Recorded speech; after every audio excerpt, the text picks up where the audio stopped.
Hello, I'm Tom Harmer, your County Administrator. Thank you for joining us for this edition of Inside View. I'm here today with Rob Lewis. Rob, thanks for joining us. Thank you, Tom. Pleasure. Rob is part of County Administration. He's the Director of Community and Intergovernmental Relations. Rob, that's a mouthful. It is.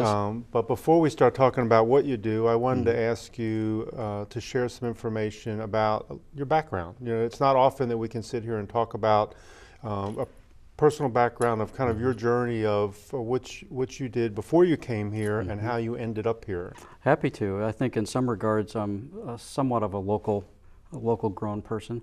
My family moved here in 1968 when my father was transferred here for business purposes, and a product of Sarasota County Schools, Sarasota High School grad.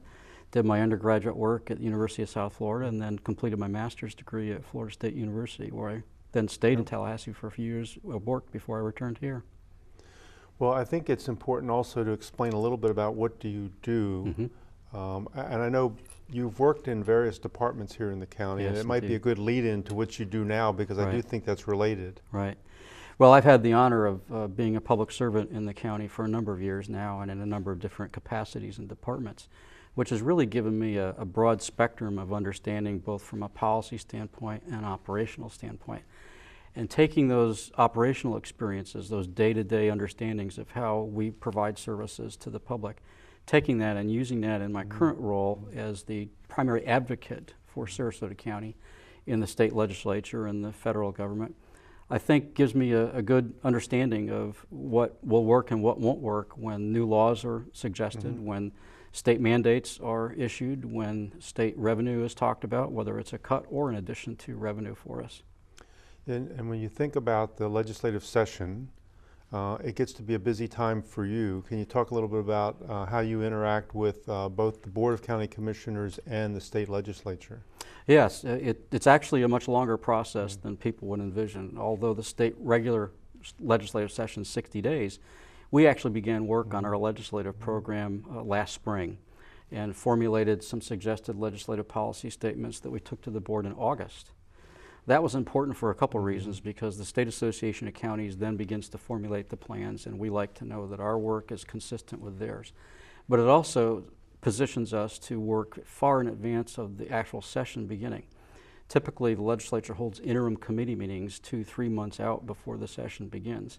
And so a lot of the heavy lifting, as it were, is done early in the process.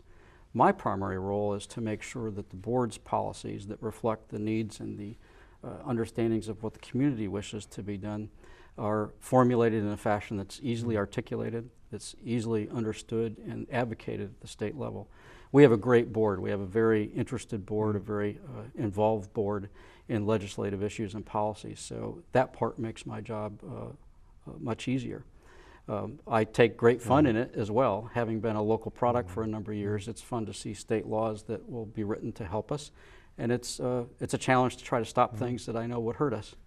Well, I know there's a couple of terms we hear a lot about when we start thinking about the legislative process. One of those is home rule. Yes. Another one is unfunded mandates. Can you just give the layperson's response to those two terms? Yes, home rule I think is very important. It really boils down to local decisions for public policy being made at the local level and not being mandated at a higher level, where some would argue that the understandings of the needs locally are not really as clear as they are when you have someone that's serving at a local commission level. And you can take that argument from the state to the federal government as well. To some extent, it's a feeling of big brother telling little brother what they can and cannot do. And many times big brother's so many miles away that they don't understand what's going on. In terms of the mandates, I think that was the second question you asked about. We have a very engaged board that's worked for years to maintain a very positive financial status or financial situation for the county. We've maintained stable tax rates, some of the lowest in the state. But when you have Big Brother, as we were talking about with the home rule issue, when we have a legislature or a federal government that then mandates functions that be done at the local level without an associated funding stream, without associated monies, then those decisions to some extent are taken away from the local government commissioners and so on, and they have to decide where to come up with the money to perform those services that have been mandated that they do. Much easier when they provide funding, when they mandate a service to us. So when we're in the actual session, there's Yes. a lot of activity related to bills. How many bills typically will be processed in any given year? Well, as of this morning, there was 2,900 and some odd bills. That's about 1,000 more than's been typical the last couple of years. That's been driven for a couple of reasons, one of which is the new Speaker of the House instituted some different transparency rules that require that legislative requests for appropriations actually be written in the form of a bill. And so that's added to the volume a little bit. At the local level, where we pay attention to bills, right now I'm tracking about 150 bills that in one fashion or another could have an impact on Sarasota County. Now, are you by yourself in this process of reviewing the impact of those bills to the county, or when you come across a bill or meet with a legislator and discover a bill that may impact the county, what's the process for you to review that, understand the impact, and respond? Good question. I'm a one-man shop, so to speak, but on any given day, just as we activate an emergency operations center with a number of county employees, on any given day when a piece of legislation is drafted or proposed, I activate a number of county employees and reviewers across the county. So I go to the subject matter experts, and I believe that our staff is right there among the best in the state.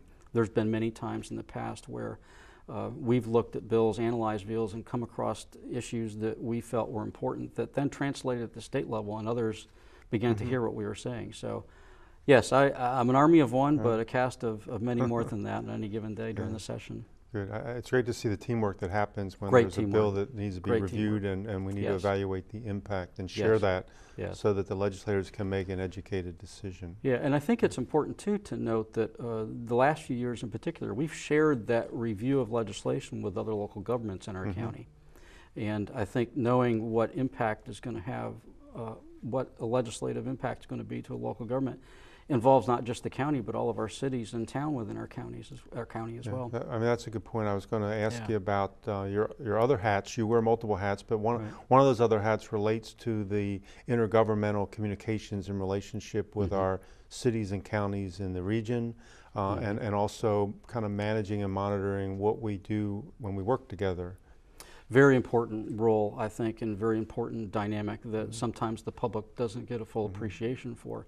The county and the cities, as well as the school board, the airport authority, and the hospital, as some of the public entities, have great intergovernmental relations, particularly at the staff levels. We work on a daily, if not hourly basis together.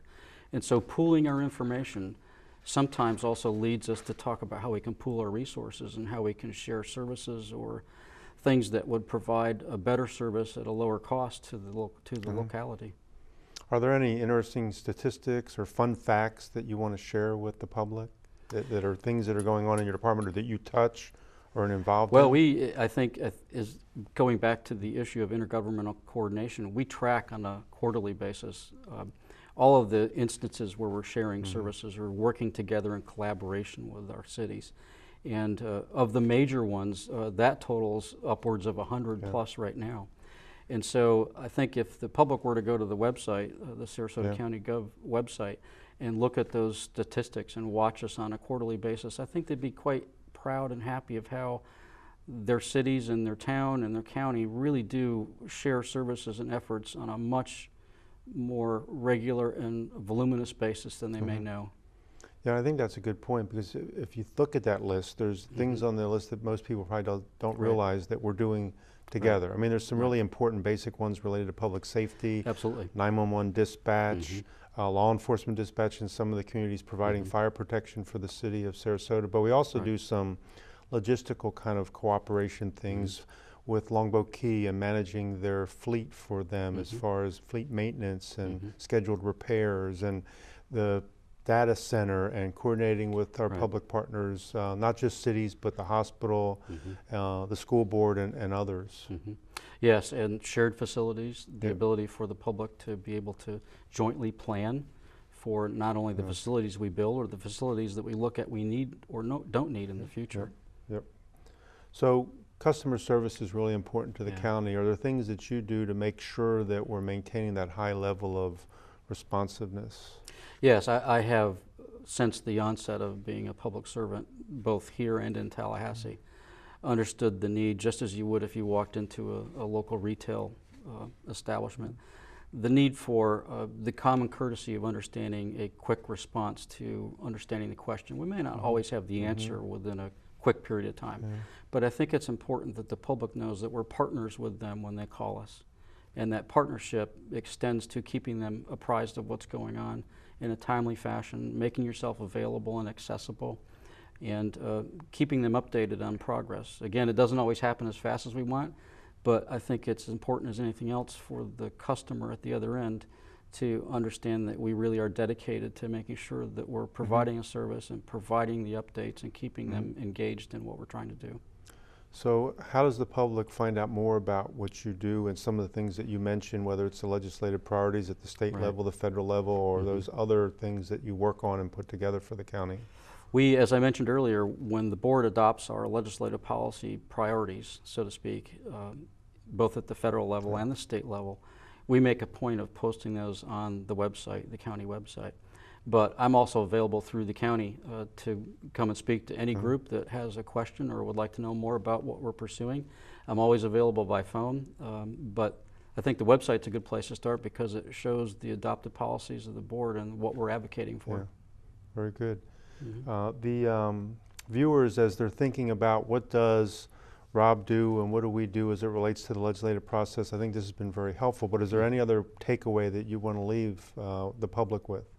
Well, I think it's important and I think really essential to know that even though we have a great legislative delegation, that we have, in the way of my function and those that I work with, we have a great focus on what's happening in Tallahassee and in Washington to understand how that could impact the public, how could it impact their property values, how could it impact their taxes, how could it impact their income, and how they go about their daily life. So having that advocate role in those levels, at the legislative level and at the state agency level, I think the public can take great comfort in knowing they have a voice there. Good. And I think you mentioned this earlier, the idea that it's not just the legislative session, it's a year, it really is a year-round effort. And it all ties together. I think the open communications in coordination with our city and county partners locally, regionally, the state association with the Florida Association of Counties, meeting with the legislators, our local delegation during the year when they're not in session, making sure they understand the issues. And so it is a big task, a big job. You have the right background for it, so I know I appreciate your help and assistance there, and I think we all can benefit from that. So I enjoy it. Yeah, thank you. Appreciate it. Thank you, Tom. And thank you for joining us today for this edition of Inside View.